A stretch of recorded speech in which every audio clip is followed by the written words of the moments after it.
Star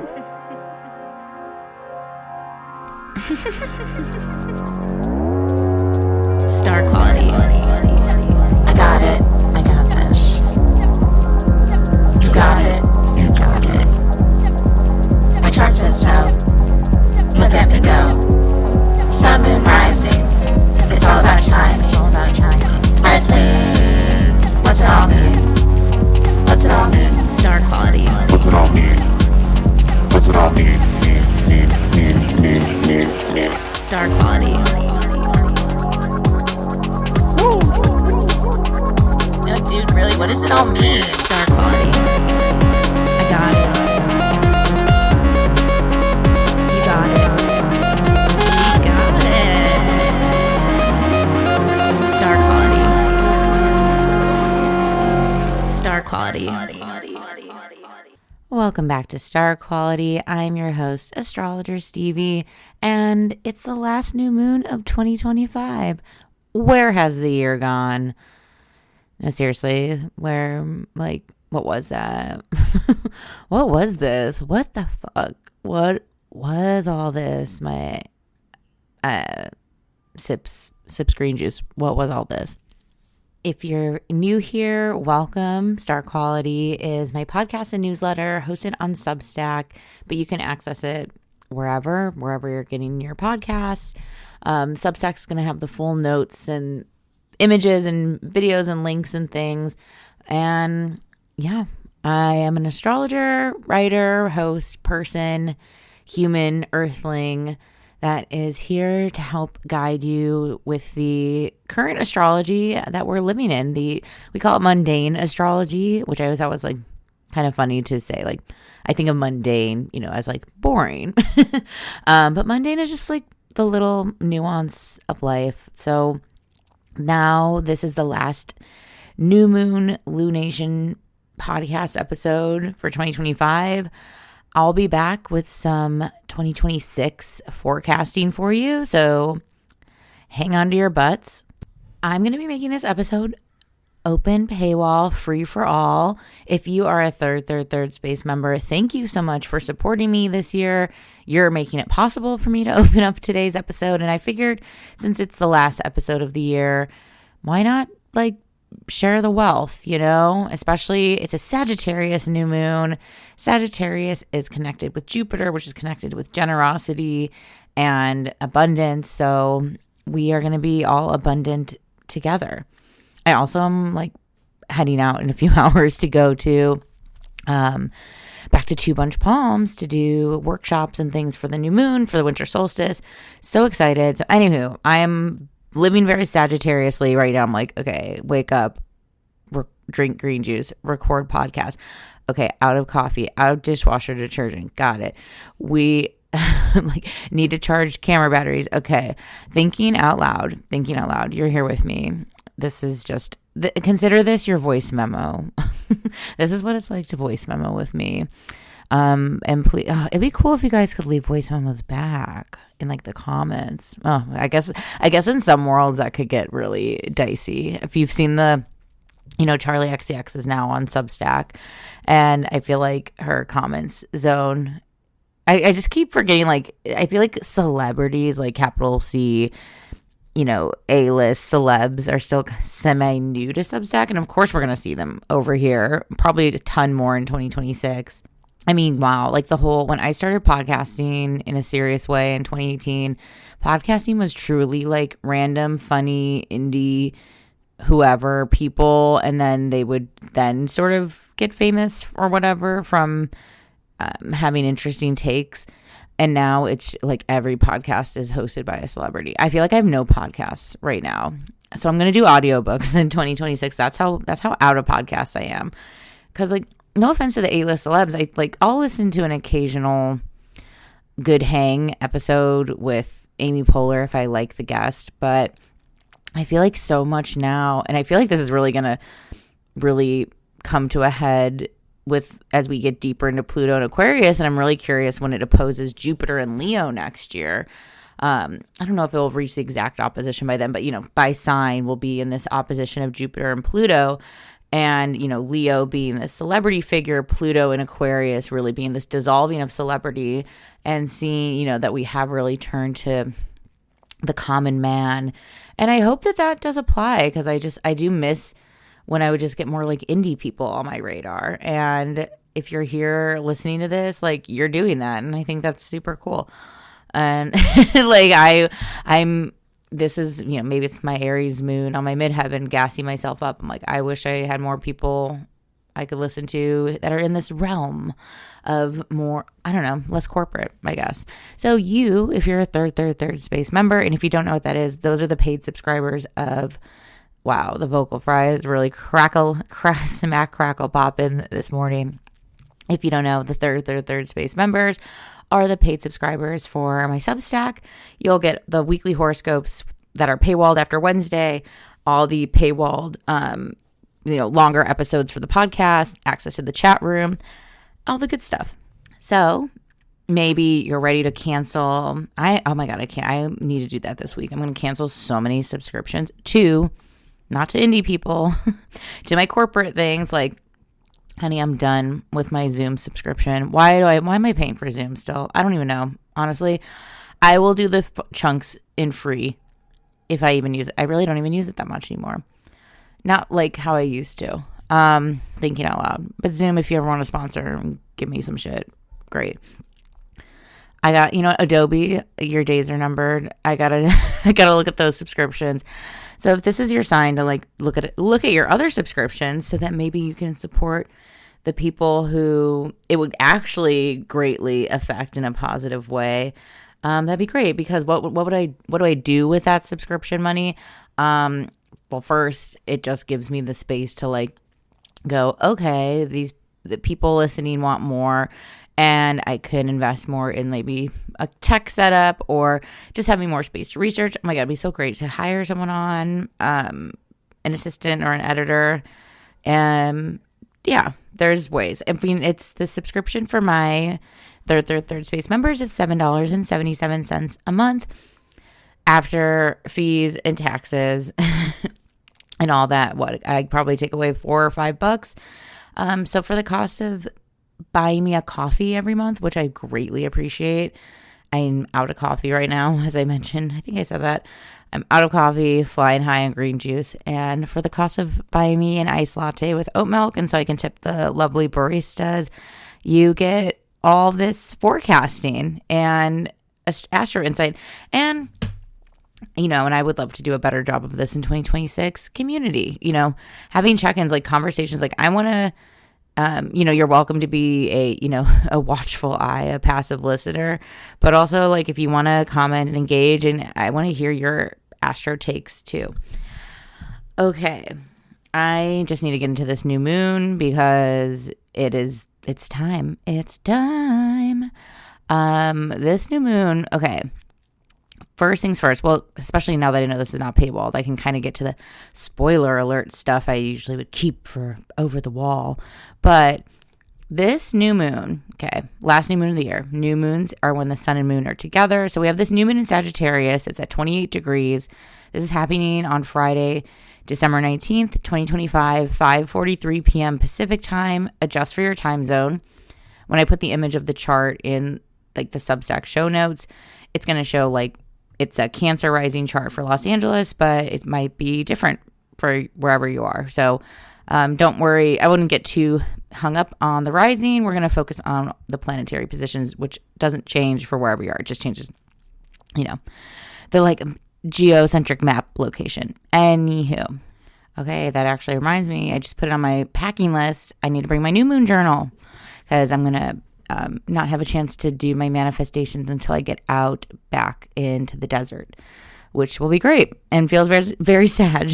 Sagittarius is our sign connected to adventure, freedom, philosophy, religion, spirituality. In some ways, I think Pisces is also in that zone. And there's some major Pisces square action going on with Neptune and Saturn, which we'll get into. I don't know how I'm digging this retrograde return of like Neptune and Pisces, Saturn and Pisces. Uranus and Taurus I have less issues with, maybe just because she's been on my case since 2018.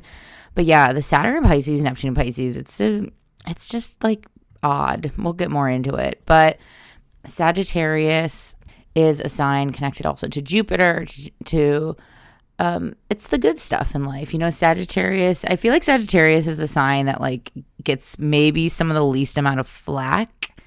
When people say they're a Gemini or Scorpio, there's an instant like, whoa, I hear you're a kooky guy.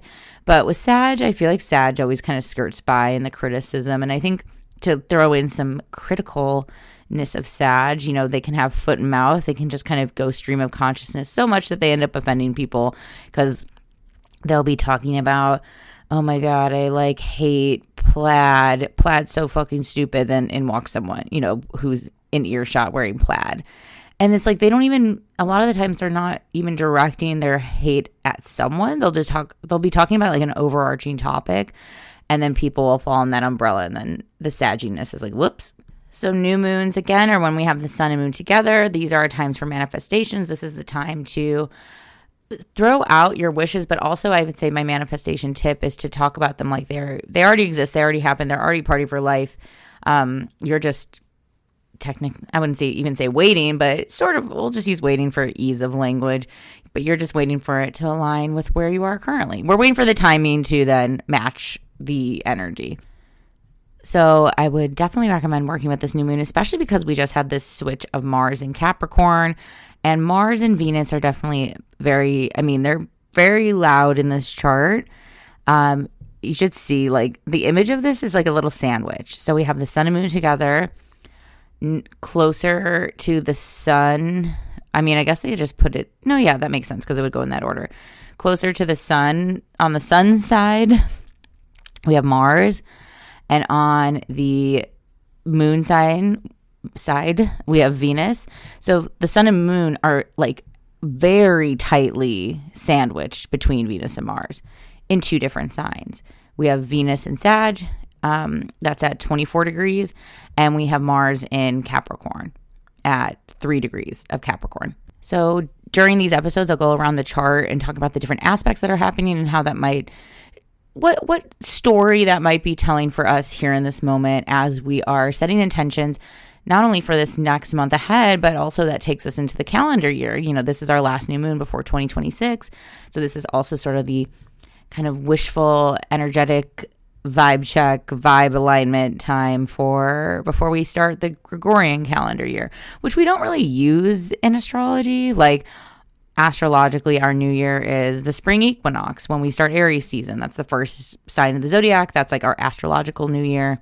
But also we're humans on Earth, and obviously New Year's Eve going into New Year's Day is a major marker for us. I like to think of like a phrase or like mantra or like something that kind of encompasses this moon when I'm writing my notes on the astro. And this just kept coming up to me as like raise the bar. Like if the bar has been in hell, how do we bring it to the earthly realm? And the main, there's a few reasons, but the main reason that brought me there was that Venus and Mars.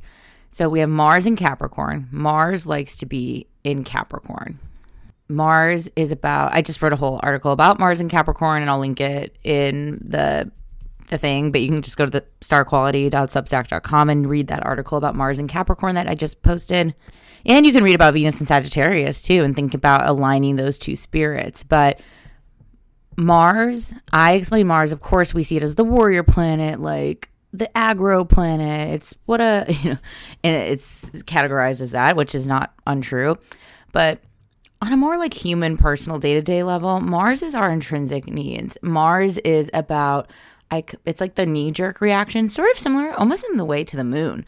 The moon is also very just like, it's so like about what our like soul DNA wants versus like any sort of mercurial, or even Venus. I think Mercury and Venus have a lot more like intention, almost in the vision boarding sort of way. Like we can vision board the fucking house down or like write new moon manifestations, but also like what the universe deeply knows is or isn't for us is ultimately what is going to win. And that's why there's like no harm in manifesting. And when people are like, that didn't come true or this, I'm like, okay, like it probably wasn't supposed to. Like, I don't know.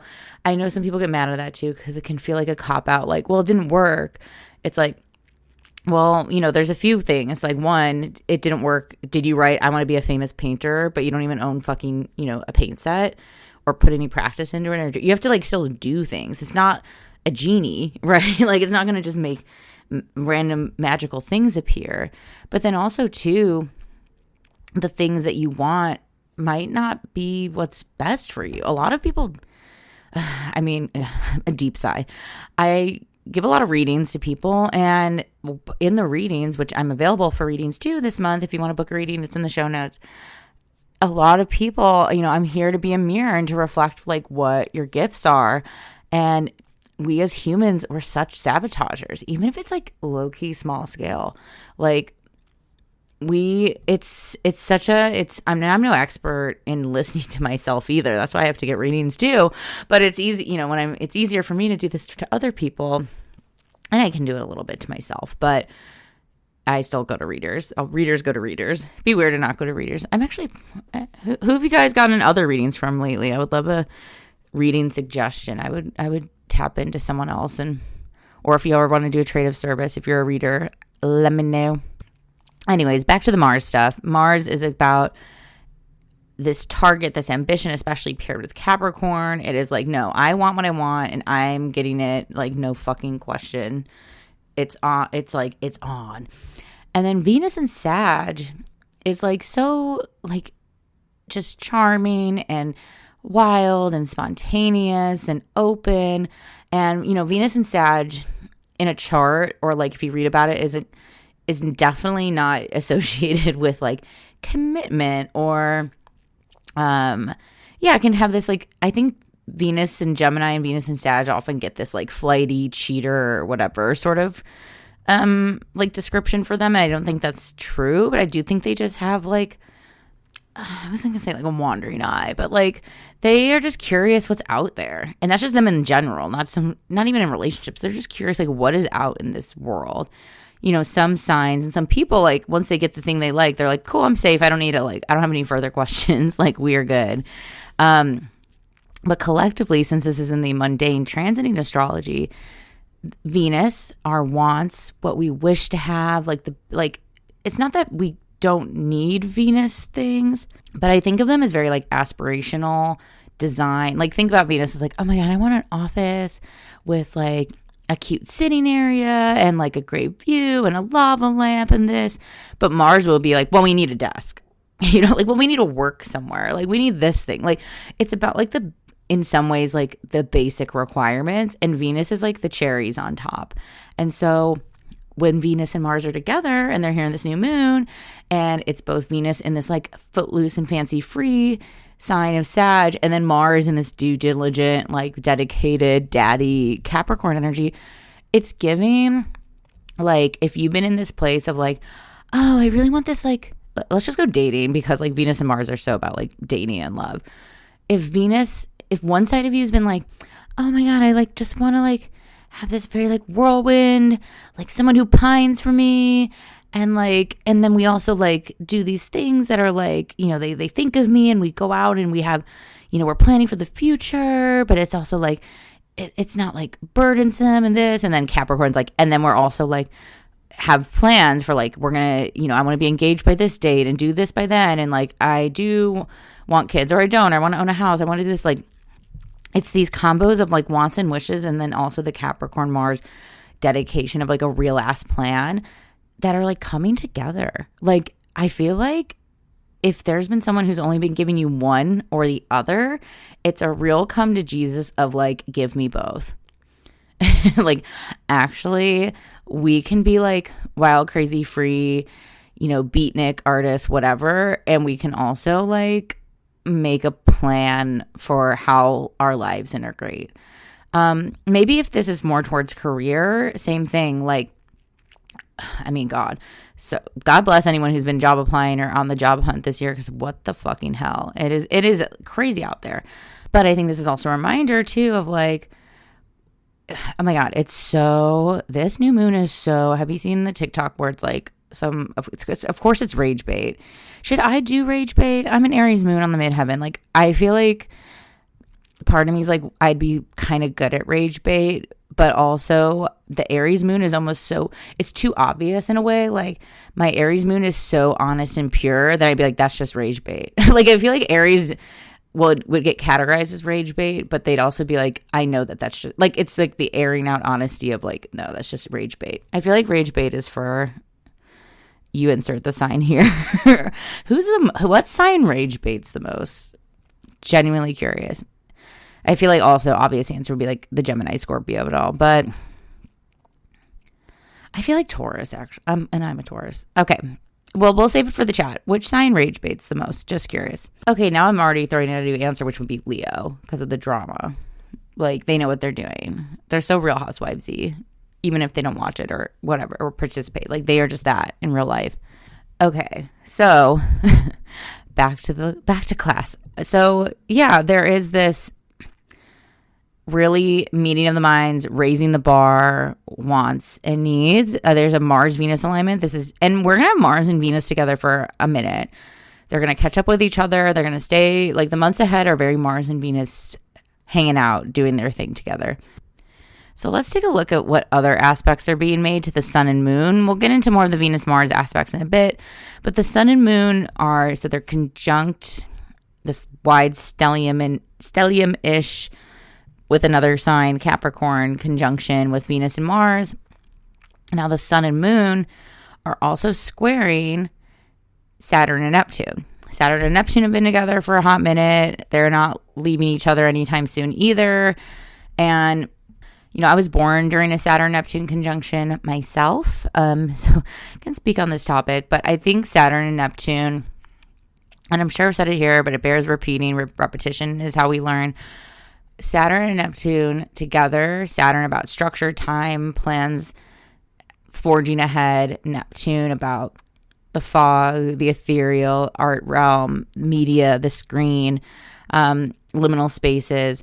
I think when everyone's like, when are things going to get better? What is life? What's happening? It's like, no one knows, because Saturn and Neptune are together. And until these guys like gives each other some fucking space, we are not going to know exactly what the future holds or what it looks like or what to expect. It doesn't mean we can't do those Venus-Mars steps forward for a plan, but I do think it requires a huge ask of being present. And I think too, if this was plans you wanted to make with a lover or plans you wanted to make with career, I think it's just safe to say that these plans will change. Like, duh, like, look outside the window. If you live in the United States, like, look outside the window, like, nothing has been up is down, you know, like, nothing makes sense. So I think too, you know, not that we can't have long-term goals, but they feel very hard to do right now. Like, they don't feel as obvious. And yeah, maybe it's just, you know, I was born in 89, so these planets were together then and then haven't been together since. And maybe, you know, from thinking from then to now, how much both instability and then stability and then instability again. Like, God, the pendulum's always fucking swinging, right? And right now, I can say we're in a real time of uncertainty for so many people with their jobs, their future, money, healthcare. Like, it's a lot. So if you're going to go through this fucking hell show that is living on Earth, don't you want to be, like, maybe doing it with people you, like, you ride hard for? Like, wouldn't you maybe want to, like, also think about the career zone? And okay, I got off topic because I was talking about the rage bait, but there was this like woman on TikTok who's obviously rage baiting, who was like, oh, would you take a 120K job remote or a 240K job in office? And it's like, and you're a fucking idiot if you wouldn't take the higher paying one and blah blah blah. And then she kept being like, you know, why is everyone so scared of the office? It's not that scary. And the fact that she kept having to say that scary, couldn't say it wasn't scary, you know, only like, it's not that scary. It was just like, okay. And so I think it does come back to like, the right answer is what answer is meets your values. For some people, their job, if like your job's kind of it, maybe 240K in office makes sense. For me, as someone who's had many day jobs while nurturing my astrology career, I would hits microphone. I would take the remote job because I have to go to, like, a lot of the times I work more than full time. I'll go do, I'll work a day job or a freelance job, and then I'll go work an astrology event or a party or do readings one-on-one after. So, like, for me, adding in commute and then the energy of other people. See, you couldn't pay me to be around the energy of, like, office people. Also, like, the eating disorder culture in offices is just, like, something that we don't talk enough about. I do not miss it all. I haven't been in an office since COVID, since 2020. Where I had a job where everything was so doable remote, but just like we weren't there yet culturally. And now we're in the return to office mode, which is so fucking stupid. But like the eating disorder culture, the like, oh, I'd open up my pasta for lunch and people are like, oh, wish I could eat that. Or, someone brings in donuts and it's like, who would split a donut with me? And like, I just like, it's like crazy that I think if I have to go somewhere and have like multiple bowel movements and eat food and like be like my mammal self in bad lighting, I don't know. It's just not for me. Everyone's different. Again, as you heard earlier, Aries midheaven with my moon there. I need independence and freedom, and that's what I value. And for some people, I have so many friends who are like, I love the office. I love routine. I love meeting my coworkers. I'm like, ugh, okay. We have different values. I love not seeing those people, but and have I made friends with so many coworkers who are my friends today, and like, thank God I met them in real life, sure, but also like, I don't know, that was for me now at 36 at my big girl age. I'm like, I don't want to be in an office. If I was 23 trying to make new friends, maybe I would. Again, it's like all the perspective. So what do you fucking need right now? What would make life easier? Like, again, we're about to start a new year. What is staying? What is going? Because I think, too, this square with Saturn and Neptune, Saturn, even though it's getting clouded by Neptune, is about what gets removed. Mars is also about what gets removed. Some people aren't making it. And by people, I mean, like, maybe it's a partner, maybe it's a job, whatever. Some things aren't coming with us, into next year. Like, what has felt just like weight, and where can we trim the fat if it's just been feeling like too heavy. And then at the same time, one last transit that we're getting to, it makes it to both the sun and moon. It's very wide, but we'll count it, is this trine from Chiron in Aries. So I think like the very short and sweet of it is about self-respect. Chiron in Aries, it's been in Aries for a long time, and we're all really learning how to self-advocate, how to individualize ourselves. Ideally, not everyone's doing that. As we see, we're in this group project called Earth, and it can be a nightmare. But this is too, like, what do you need? Where are people? Who's showing up and doing that? And like, it's kind of simple. Like, Aries Chiron is really like, that's the Aries energy too. And when Saturn and Neptune move into Aries come February, like right around Valentine's Day. Oh, this stuff right now, if it's not sorted out now, trust, by February 13th, by Valentine's Day is going to have, I think, a lot of, shedding. I think a lot of people will be shedding any of the relationships, jobs, whatever, that are just like not fucking worth it. It's like, I don't know, some things are just broken, and like, it doesn't mean we have to abandon people or like, I don't know, but also again, like Chiron Aries, we're here to like, no one's going to live our life for us. Like, we have to live our life for ourselves. And so I think coming back, like, what has been feeling like a weight, where can you raise the bar and raise the standards? Where can there actually be some like, this is like a great new moon to like, really like map out next year. Like, okay, like for me, like I was like, okay, I want to travel in March. I want to travel again in September. I really want to have a draft of this done by this date. Like, oh my God, I can't wait. I think maybe for Christmas. Like, I'm like, I need my big wall calendars back. Like, I need to like look, I need to see the next few months ahead of the month I'm in to like get a sense and semblance of time, especially since Saturn and Neptune have been so obscured, and Mars is in Capricorn, like kind of getting us back on track, back on a schedule.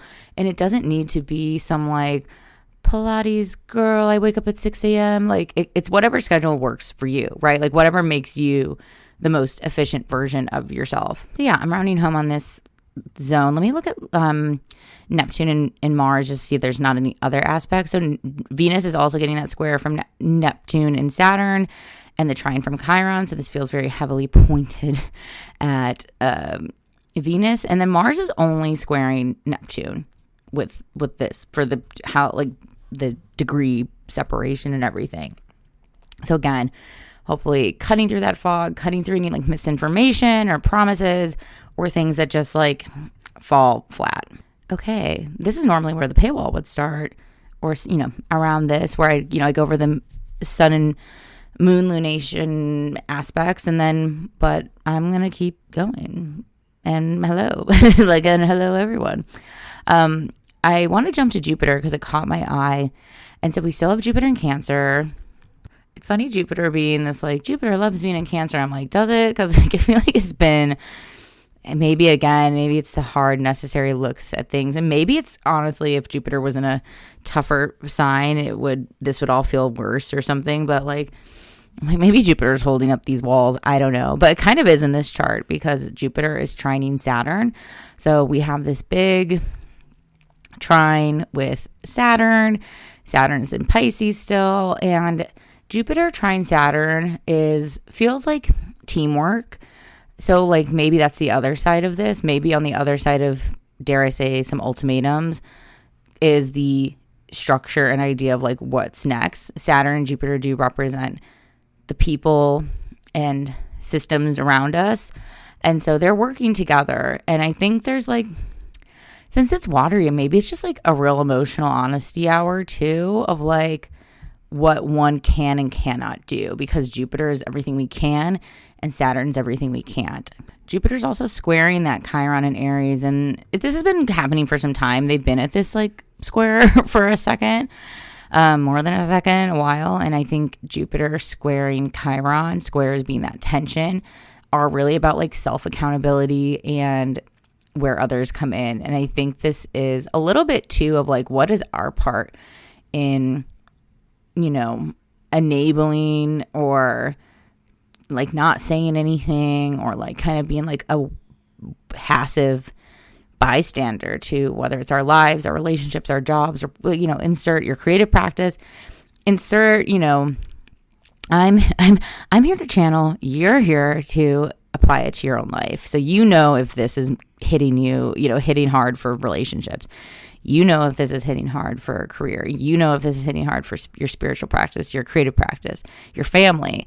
Wouldn't be shocked if this is family. I mean, Jupiter in Cancer is going to be highlighting a lot of our family, issues, our structures, what our family is like. And so too, there's like almost a little bit of like, it's like we can't fix everybody. I've had a lot of this thought in my family dynamics this year, and doing therapy with my mom, which is greatly helped in many ways, but also one of the frustrating parts is also being like, some parts of us are just us, and for me too, like some parts of me is just me. And it doesn't mean we can't hear people out and change and adapt and have, compromise, but there is a little bit of here of like, what's beyond compromise, what's beyond self-sacrifice, and what is like, you can like, I think Cancer, especially amplified with Jupiter, can like worry about all these different units and families and friends and how's everything going? And there's like a little bit of just like staying in your lane, continued to be asked for us to just, to tend to our own garden, to stay in our lane. And then back to the Venus and Mars of it, when you let people know how it is, how you want to be cared for, intended for, they should show up correctly, and then vice versa, you for them. When I give readings, similar, I'm not a therapist, but like similar to therapy, I'm focused on you. And so when you're listening, I'm talking about you. If there's a spot where I'm like, okay, this is really about the other, and like, this is what they're going to do, sure. But like, I think all we can do is think from our own individual astrological lens, and then, do our best to play well with others. Okay. Yeah, fuck. I have to get ready. But there's still more parts of the chart. Let's talk about Mercury, because I actually kind of glossed over him because he's also in Sag. So we have a lot of Sag happening, but he's far away from this group. It's interesting. Like if you see the visual, this is where like it's like reading tea leaves. Like, just like look at how this chart looks, you know? And so Mars and Mercury, oh my God, excuse me. Mars and Venus are, you know, flanking this sun and moon. And wow, Mercury's like out on the side. It's kind of sad. But it's actually, you know what? I don't even know if it's sad. It's kind of giving like, it's kind of signaling like the words, like fuck the words, you know what I mean? Like the word, like it's so much about like the lived reality and the actions. And Sag Mercury can overpromise and underdeliver like there's no other Mercury, I'm telling you. Love them. I know so many natal Sag Mercuries. They're great. But even if they don't mean it, and most of the time Sagittarius don't mean anything maliciously, they just don't. They're just living in a different plane. But, you know, like I've had friends who are like, I'm going to do this project and it's going to be this daily thing. And I'm like, oh my God, no. Like, no, you're not. Like, who can, that's hard, you know? I mean, unless you've done it before and it has a structure. Anywho, so the only aspect that Mercury and Sag is making is squaring the nodes. So also kind of comes back to like, and we've just, if it's mutable, it's been squaring shit. You know, we have so much mutable energy in the sky. And this is really our signal, yeah, that like this is a game plan change for sure. These paths of our destiny and our purpose hitting a square with Mercury is like a look in the mirror about like getting a little bit real with oneself of like what's working, what's not. And this might also need some outside opinions too. Like maybe if you are having a hard time seeing yourself, having a friend be like, what career do you see me in? Like, what do you like? I mean, brace yourself. What do you think about my partner or this? Or like, is this normal? And like, yeah, like not feeling like you have to figure everything out on your own. I think where the opposite Mercury is Gemini. Gemini is so collaborative and wants to like learn off of others. And it's like, oh my God, I see what they're doing for you. I want that or this. And I think Sag can get just so in this like beautiful contemplative space that it can also end up staying in places it doesn't like to for a little too long. And so this is an invite for Sag to like, you know, leave the party a little early. Fashionably leave. Let me see if there's any other aspects going on to the nodes. Of course, we just talked about that square to the north node. Yeah, just the square to Mercury. No other aspects happening to the nodes. Let's go to Pluto and Uranus. Okay. If you've been listening or been tuned in, then you know that Uranus has been trining Pluto forever. Pluto in Aquarius, Uranus now back in Taurus. They've then been sextiling Neptune and Saturn. We are in this pattern for some time. And so with Uranus, Pluto, Neptune, and Saturn in this positive pattern, this minor grand trine, they're all sending like, you know, aspects like trines and sextiles don't always mean good. They mean that things are moving and things are in flow and things are just like, you know, it's like when you know, you know.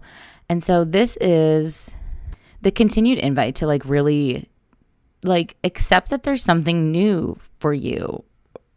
And it's like, I'm not even getting tired of saying that because like it's just true. Like when something feels really true, I don't feel annoying saying it over and over.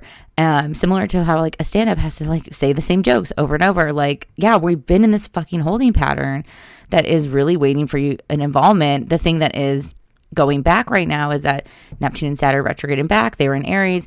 Uranus retrograded back. It's in Taurus. Pluto, who was doing this sort of dance 2023, 2024, is like, I'm in Aquarius now. I'm in the future. What do you guys need to change about yourself to catch up to me? And so I think with Neptune and Saturn back, and this is going to apply in a few charts to come, but let's just talk about it.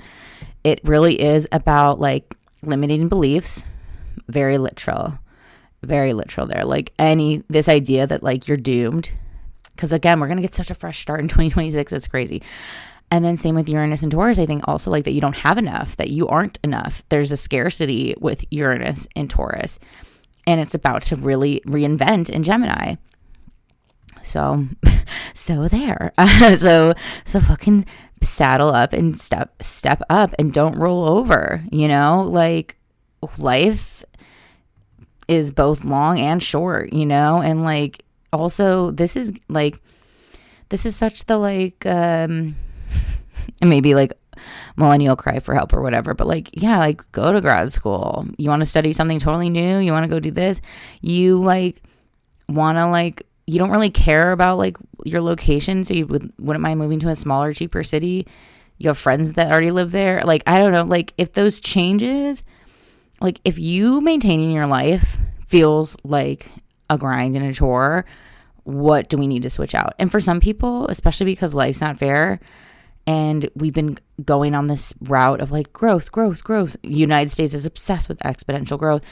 It could be downgrading. It could be like realigning. It could be like, actually, like I just need a roommate for like a fucking year so I can like get some shit under control. I don't know. Or getting real with yourself that you can afford all this stuff and to stop complaining and just do the next thing. Okay, I'm getting a little preachy, but that's Sag. That's the danger of Sag. Sagittarius, it can be the like fucking preacher, you know. And I think to like preach to yourself, coming back to like preach to yourself. What do you need? Like you can have it all. You're allowed, and also you're allowed to. Like I think it's really like the mindset right now of like, this is what I get, and look. So many systems, that is the truth for some people. Like, dang, you've been strategically and politically and systemically put in this position. If you have the space to listen to an astrology podcast for fun, you probably have the means to make some life changes. So, and right now, this fall winter is still the marination, ideation, cooking up, dreaming, plotting moment. So have fun, like so enjoy too. Like that's the other part. It's like Sag is here to enjoy, and I think like getting Sag back to its true state. It's like when you see, love her. I say this with love. It's like when you see early Britney footage, and then you realize how long the system and her family beat the joy out of her, and it's fucking so rude. It's like no, you see early footage, you're like her making faces and having fun, and it's like. Yeah, like that's the Sag. The Sag is just like here to experience and like find God in the places like of nature and beauty, and to like sing and kiss and dance and move. You know, Sag is ruled by the legs and movement and dance and fluidity. And so I think too, like, where can you just like turn the brain off, you know, and not think and kind of go into an ecstatic state? So then you can get back into these kind of like more goal alignment places that are really being asked for in this chart. Okay, y'all. Happy new moon. I hope to see you in your chart readings. I hope to see you more in the chat room, all over Substack. And oh my gosh. Well, I mean, this is not the last you'll see of me in 2025. I'll be back soon. And with that, I'm complete. I hope you enjoy this new moon, this episode, and life itself. Okay. Love you. Bye.